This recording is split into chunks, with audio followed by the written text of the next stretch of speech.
having one person tell them, I think you're good enough, is all they need. And they break barriers that blows your mind. They reflect that in their job. The sales go up, the services go up, the clients love them, their commission goes up.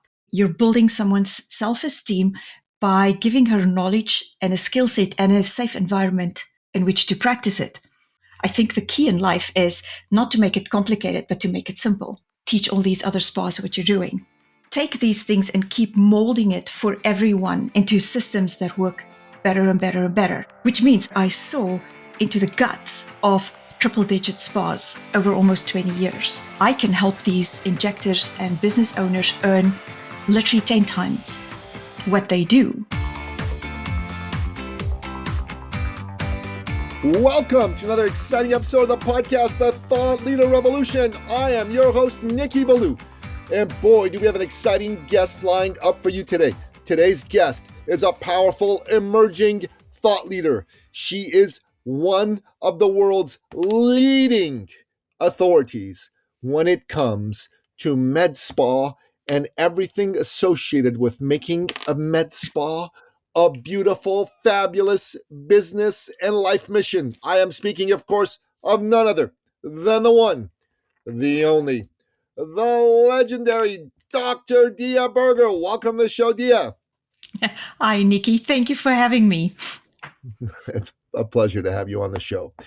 Great to have you here. So, Dia, my listener is someone very much like you. They're a heart-driven human being who believes in the majesty of their dreams, and they want to go out there and make the best version of their life come true through entrepreneurship. They listen to this show, not because of me, because I'm here every week. They're here for you. They want to learn from you. They want to imbibe your wisdom, but before they can do that, they got to get to know you. Tell us your backstory. How'd you get to be the great Dia Berger?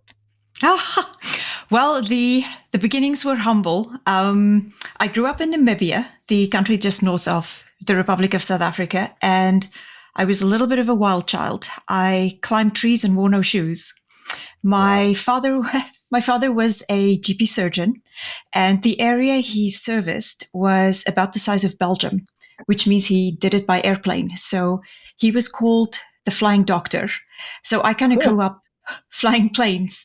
And when I was 8, being the district surgeon, of course, he did not just medicine, but also unnatural deaths, murders, things like that. So he had to do an autopsy, and I very gently maneuvered my way into there despite his objections. And the man thought he was going to have to put me back together again. But I came out of that and said to him, that's what I'm going to do. I'm going to be a doctor. So I mimicked this man. I got my pilot's license and I went into med school and became a physician. And partway through med school, unfortunately, things went belly up in South Africa. Politically, it became really unsafe. And we decided to emigrate. So first to New Zealand for a tiny bit, then to Canada. And after a few years in Canada, I tried to specialize, but couldn't get it going at that point, and entered the world of med spas, where I could still do injections and procedures on people. And that was kind of the start of a whole new career, if you want to call it that. The Flying Doctor. I love that. I might call this episode The Flying Doctor. It's such a great, fabulous name. So your father was really a big inspiration to you. He's the one who opened the door for you to step into the career that you've selected for yourself. Yes, he did. He's an amazing man. I've learned things from my father of being human and being a doctor, and a humane doctor, that I did not learn in med school. He's a pretty phenomenal man. Wow, that's amazing. So, Dia, talk to us then about, once you've been out of Namibia and South Africa, you've come to the West, you settle in Canada. Why med spas? Interesting question. If you asked me that when I became a doctor first, I would have fought it tooth and nail. As I went through med school, I realized that I really like the fine work. I spent a whole year working in ophthalmology doing surgery under a microscope. And I really like the fine procedures, and I am really good with my hands. So, through med school, I definitely gyrated more and more to the surgical aspect. And when I hit the wall in Canada, they literally just wouldn't let foreign grads participate in getting into things like plastic surgery or ophthalmology at all. So the next best thing is I also wanted something a bit more positive than just medicine, because medicine, as much as I like my patients, it is not a positive job. I mean, people don't come in to see you because they feel good, which means every 10 minutes you're seeing someone who is having the worst time of their lives, and you're uplifting the whole time, but it wears on you. And the same man who inspired me, my dad told me about when I was 22. He said to me, "You need to specialize. You're not a GP. You don't have the mindset for a GP." So when I got into Canada and had already been a doctor for 10 years, kind of the compromise between something more positive and something where I also could do procedures happened to be med spas. And initially, my mindset was actually, I thought I was compromising myself on a core level and my job, but I was literally doing it to get away from the aspects of medicine that I didn't like anymore. Wow. Great answer to the question. And again, your father, he's stepping in as a mentor, giving you the right advice, the right example, the right inspiration at the right time. And I think everybody needs that. Wouldn't you agree? A key success factor is having at least one person who believes in you and pours into Absolutely. you and shows you that level of inspiration. I believe every human being needs this, not just people Yeah, in business, but really, literally every human being. that's true. And to me, that is in life. I mean, I have seen people where they are on the ground and you look at their life and you can't believe that they would get up and keep going. And having one person tell them, "I think you're good enough. I think you're lovable enough. I think you deserve a chance." Just that one person is all they need. And they break barriers that blows your mind. Yeah. I believe that very strongly. It's at the center of my philosophy of doing business. It's at the center of what allows me to be good at what I do, is how much I believe in people. I look for the best in people. I make sure that I see it first, and then I make sure that I convey that I see it to that person. And that makes all the difference in the world. Uh, you know, um, time and time again, time and time again. And it seems like your father was that man for you at key junctures in your life.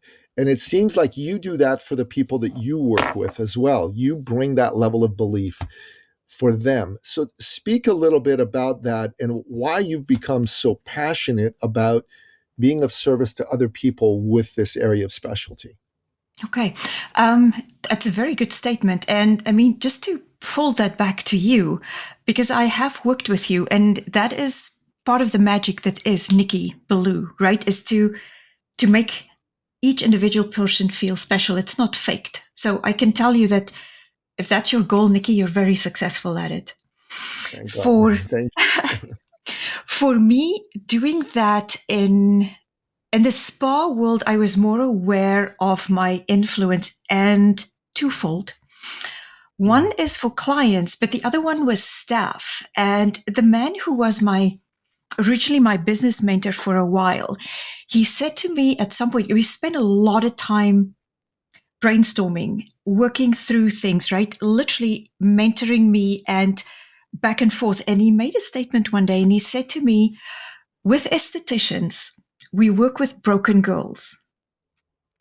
And he made me, the doctor, click, because I'm very much clued into people's psychiatry and psychology.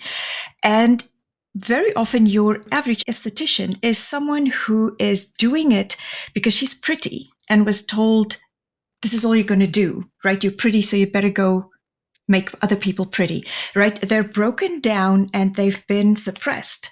A lot of them. There's a lot Yes. of abuse physical, mental, sexually. And when he said that to me, something clicked. And I spent a lot of time training and coaching staff, literally on a weekly basis. I had what I call meetings as teachings, which is teaching spa, but it is also getting girls to present something. And these are not people always with great self-esteem. But if you give them a heads up, so a week ahead, I would say next week, you're going to present that thing to us. And to see them stand up and speak up and do it and have their friends cheer them on and the confidence growing, you can literally see someone going from a little wilted flower to blooming. And then they reflect that in their job. The sales go up, the services go up, the clients love them, their commission goes up. Right? But you're building someone's self-esteem by giving her knowledge and a skill set and a safe environment in which to practice it. On the other hand, remember I said to you, I felt a little disloyal to this calling of being a doctor by going to a med spa, right? Which my original mindset was, this is fake, this is frou-frou, this is artificial, right? All of those things. And a colleague said to me one day, he said, this is maintenance.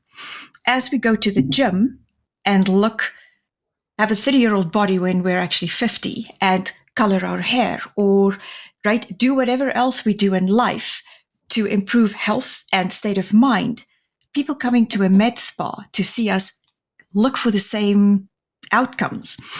And I realized that when you have a woman come in, and this isn't very politically correct, but I taught my staff that if someone comes in and they have what is commonly known as resting bitch face, you know what that is, right, Nikki? The woman just looks bitchy, right? Okay. Where I said to them, that one before, but that's a good one. Women will know resting bitch face. Resting bitch face means she needs a bit of Botox. All it is her dominant muscles are so developed from focusing, frowning, concentrating, that her face is in a frown. It needs Botox to relax it. Or women come in and they present it to you as emotion. They go, I look tired, I look angry, I look sad, I look old, right? When you start injecting them correctly, and all I am doing with my technique, I tell them it's a timeline. I'm literally taking a switch and slowly moving it back, and I make her look exactly like her, minus 5, 10, 15 years. So she doesn't walk out looking like the things we don't want to look like, that's plastic. I literally can make her look, and they can bring me a photo, and I can make her look like that photo of years ago. But the feedback from that is I realized that in follow-up, these women would come back and not just say, I'm happy with what you did, but they will go, I got a promotion, right? I feel better. I don't feel depressed anymore. Life is good. I have the energy. I've got the drive. Suddenly, by looking better, they have higher self-esteem. They act accordingly, and it comes back to them positively in life. And that was probably the biggest surprise to me in this job. So really what you do started off being about somebody wanting to look younger, feel younger when they look at themselves and be happy in that fashion, which is skin deep, to being something far deeper in the very core of their soul, because they radiate and other people feel that radiance and they go, okay, yeah, I want to work with this person. I want to be around this person. That's incredible. Exactly. That's incredible. And Nikki, the way I demonstrate that point to people, we have all at some point seen someone who's burned, who has burn wounds on their face. And my heart bleeds for them, because there's a human behind that scar, right? Who has hopes and dreams and ambitions and a sense of humor and IQ and quirks like the rest of us, but they've got this scar instead of a face. And to me, it is almost like taking that and removing it, right? I'm not good enough to remove the scar for her, but it's the same thing. Behind every woman who looks tired, angry, sad, because there's certain anatomical things changing on her face, is actually the happy, ambitious person who just doesn't like what she sees when she walks past a mirror. So what you're doing is you're delivering big outcomes for people. And you've decided not just to deliver big outcomes for individual patients that you see in your med spa, but you've decided to help other people who run med spas be able to do the same thing. And I would love to really have you speak about that for a moment. Why did you decide to be of service to other med spa practitioners and owners? Okay, good question. And it's got a little bit of a back tail in, again, not an aspect that I would have ever considered. When I was about 2 years into this, and we were about 35 spas at the time, not a franchise, most of them individually owned, but we had the same man kind of mentor us as a business. And in the beginning, I was in trouble all the time. Not horribly, but just he would report to me because he would analyze all our numbers and he'd go, your spa profile doesn't look like the rest. It doesn't look like the rest. And literally what he said to me is, your injections look too high, but they're not really too high. They just look like that because the rest of your spa is actually weak, which means go train your staff. They're not selling enough. They're not aggressive enough with services, right? So he's saying to me that my ratio of injections versus traditional spa, manicures, pedicures, facials, and our devices, things like lasers and microneedling, those ratios are out. And he's saying, get it better, which means I jump in and start training. And I make protocols and I change systems and I work on cutesy ways to have girls remember how to put things together. And we put out all these weird, imaginative marketing ploys, right? For me to push up this bottom part that looks like it's weak. And by year 3, he phoned me and he said, I have to apologize. And I'm like, what is wrong? And he said, I've analyzed all of the spas in one go. And at that point, there were 49. And he said, from the 4 in Vancouver, the 5 in Calgary, the 6 in Toronto, all the way to New Brunswick, he said, the only way I can analyze you guys is I have to take what you earn, divide by your population, and get a per capita earning. And I was injecting double what everyone else in that group was injecting. He said, so your injections don't just look high, they actually are high, right? They're extremely high. So he started questioning me about, what are you doing that's different? How are you doing all kinds of things? And I started telling him my systems. And I literally just did them because I don't believe in struggling. And I am really good at simplifying things for people. I think the key in life is not to make it complicated, but to make it simple. And he said to me, can you please go across Canada and teach all these other spas what you're doing? And I said, of course I would. Because this man was a big father figure to me as well. And what ended up happening is I would literally fly to Toronto and they would get the staff of all those spas in one place and I would teach them. But I would also look into each of those spas, operating systems, protocols, what they did, what they didn't do. And what you need to understand, Nikki, is a spa and a med spa protect their information with their lives. They don't share it. It is not an industry where you will have 2-3 spa owners sit down and talk about, this is what I'm doing, what are you doing? And there's no exchange of ideas. There's no interaction. It is based on fear. It is literally like, these are my little secrets and I hold on to them, which means they live in isolation. I think, and this is one of the things I'm trying to get rid of. The other thing is nobody sees what anyone else does. So in a lifespan of an owner or an injector, they only see one little silo and they think that silo is it. So this man asking me to go from spa to spa to spa, I was actually allowed to look into each of them and see, oh, that's what these guys are doing. That's working really, really well. This and this and this doesn't, and please stop doing that, right? And I could take these things and keep molding it for everyone into systems that work better and better and better, which means I was privileged to end up in a situation where I saw into the guts of triple digit spas over almost 20 years, something that no other spa owners are privy to, right? People wouldn't let each other in there. And the senior staff of those spas, we would fly into my town, and I would have my seniors train them. I would test them and certify them.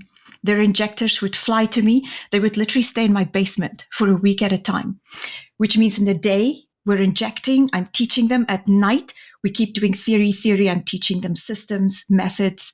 In the day, we inject, right? So they would go back to their own spa with a completely different mindset. And these spas did amazing. And the business guy would sell them off, right, as business entities. But that is kind of how I got into the training coaching system, which is literally just because of that privileged position of seeing so many different spas doing so many different things. And also, shockingly, how there is a large percentage of things that they all do that is so wrong, right? But they all keep doing it. And so when I got towards the point where I sold my own spa, I am a teacher and I love teaching people. So I literally went from looking at how everyone works in isolation and they're fearful and they make mistakes and they all make the same mistakes. And it's not a regulated industry. I thought, why are we doing it like this? Why can't we all elevate, right? Get things a bit more regulated. Bring in a minimum standard, not a maximum standard, right? Because in the end, it benefits the clients, it benefits the industry, and I can help these injectors and business owners earn literally 10 times what they do. It's really hard for me to have information and knowledge and just sit and watch someone suffer. So that's almost where I can't help myself, but help them. I also think the industry is very closed up and it's unnecessary. Yeah, I really like a lot of what you said. I took some notes. You said, I don't believe in struggling. I think that's very powerful. Simplify. Too many people overcomplicate life. I just read Elon Musk's biography by Walter Isaacson. It's a big, thick book. I was flying with my son to the States, and I read on the plane. I finished 600 pages. It was incredible. And one of the things that Elon Musk calls his algorithms for success is simplify. If something doesn't need to be there, question everything. Simplify. And Yep. You talk now about something near and dear to my heart, because I love helping people 10 times, make 10 times, even 100 times what they've earned before. One of my favorite things that I've ever done is, I think there's been about 25 of our clients that have at least 10x their income over the years, right? That's amazing. And when you say, I can show these med spa owners how to 10 times their income over what they're currently earning, that made my ears perk up, because to me, that's what everybody that is an entrepreneur should be able to do. Like, I want you to make 10 times what you're making now. I want all my clients to make 100 times or more than they believed possible. And that's only possible when there's two things there. One is, you got to have someone who believes in you, who can say, hey, you're more than good enough. You're more than capable enough. You're a great person. I love you. I believe in you. I got you. Secondly, you need you need something that works, a system, a process. Like, I mean, you can't do it just by believing in yourself. You gotta have a method that also helps. And then thirdly, you got to be in action. You got to be in action, and you got to be enrolling other people. So your enrollment skills of yourself and of others need to be up there through the roof. So I think this is really great. So Dia, thank you. We wrap this up, and I learned this from our mutual friend Raymond Aaron, by the way. Back in the day, he used to do something called the Wealth Creator Stores, and he'd say, okay, I need you now to share with my listener your top 3 expert action steps, your 3 best pieces of advice in bullet point form of what my listeners should do to enhance their own success, their own sense of fulfillment, their own impact. So what say you? Are you talking entrepreneurs in general? You know what? I think, yeah, entrepreneurs in general In is general. good. But if you want to throw in something there for the med spa people in particular, go for it. You got it.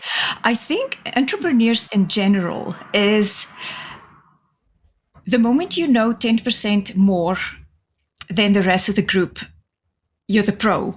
Remember that. It's not having to know everything with a tiny little star at the top. Just know more and know how to find out more if you don't know it.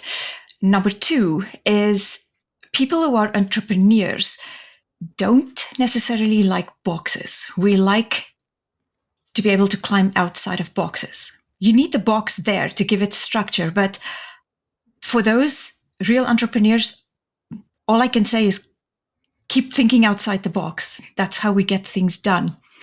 For people in med spas, $600,000 a year is good, but you want to add a zero to it. Life can be so much easier. We can make it better for clients, safer for clients. It's a market with absolutely unlimited billions of dollars in. I would prefer that we all jump in there and do a good job instead of this living in secret, being fearful, and no one gets anywhere. It's so tiny. It can be so big. Yes. You know, I think it's really good. I really like what you said. $600,000 a year is good, but you want to add a zero to it. Yep. Brilliant. Brilliant, brilliant, brilliant, brilliant. Dr. Dia Berger, thank you so much for coming on the show. A real pleasure to have you here. Awesome Nikki, stuff. thank you. You're the best, Nikki. Thank you. God bless you. You are the best. We're co-best together. Listener. Listener. Team best. That's what we got here today. So listener, Dr. Dia Berger is the real deal. If you own a med spa or you know someone who owns a med spa, you need to put them in touch with her. And what's the best way for them to get in touch with you? LinkedIn, Nikki. I'm there all the time. And it's literally just Dr. Dia Berger. The email that I personally look at is $1,000,000spa@gmail.com. I'm also an author. It's called $1,000,000spabook.com, or it's called MedSpa Academy.com. MedSpa Academy. Okay. So I'm going to just advise you that if you are a med spa owner, you want to get on Dia's calendar. That's the smartest thing to do. So let's make sure that we make that happen. And listener, if you got some value from this episode, not if, you got value from this episode, share it with someone else. There's so many gold nuggets here. I don't believe in struggling. Simplify. Don't overcomplicate things. You know what? Making $600K a year is great, but you want to add a zero to it, right?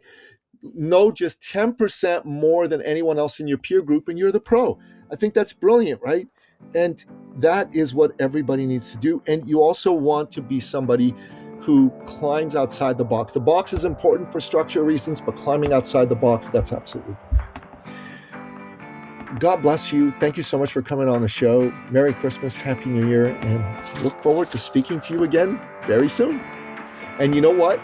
Here's our new tagline, Dia. It's Stay Free. This is our new tagline, Stay Free. I love Until it. next time, goodbye. This episode has been brought to you by eCircleAcademy.com, the proven system to add 6 to 7 figures a year to your thought leader practice.